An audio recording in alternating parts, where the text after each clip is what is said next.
giwacho ni chop kanyo higa mar 2027 ginyalo yudo joluto ombulu manyien maromo milion 5.7. Gima napenjo karam na bon kachako kodi, thuolo bende nitiere mar timo ndikruok ma kamagi, nikech wang'e ni ndikruok nego bed na continuous process bang' yiero ka yiero kosetim. Weche gin ariyo. One, en continuous registration Kenya kaendi ok otiga ahinya. But okete constitution ne onego bed notimore. But inyalo paro jo Kenya gin jomoko magiero last minute. Last minute kata sane ka iketo gini mondo gibiro bedo ni chieng' makoro mass registration cha ema gibiro timo.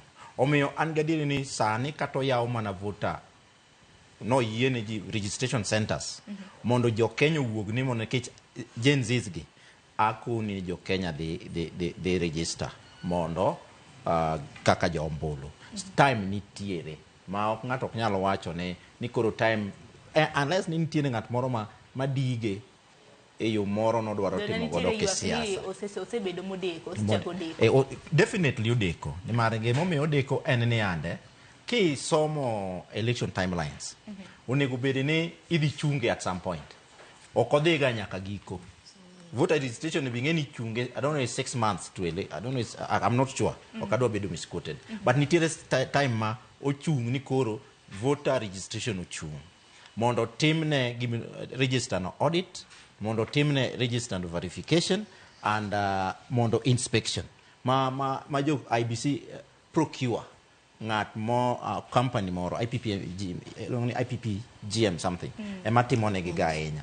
Mano betimore. Omiyo time to is running out. Ma IBC kata sane gima omiyo awache en ni voter registration kik jiwache ni ochung nikech lack of commissioners.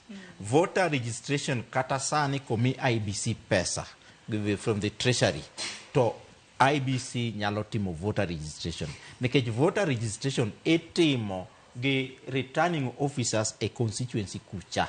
Enok time at the headquarters. To returning officers nitiere, each and every constituency negi returning officer. Manota yes, mapod gintiere. Unless nitiere moko ma gibro replace. Omiyo voter registration to ka nitiere pesa, tadiere time ka onge pesa to tek. Nimar nyaka these machines and everything nikech ng'eni watime through Kimskate. Koro nyaka ging'e ni Kimskate gibecho gitiyo maber. Omiyo ento en gimoro ma is running late. Okonego bed ni watimo voter registration towards election. Mano bro chando wa mondo miwa time to inspect this register to do a verification. Nikech ang'o ma koro gidhi timo voter registration ni nang'o to ni neno ka census report ma North Eastern provinces. Bende owach ni dhi nuo. Nikech giwacho ni gin gi kwan mang'eny to nondik kwan matin e census. Koro pare ni ande dhi chopo kama aluor Sharon.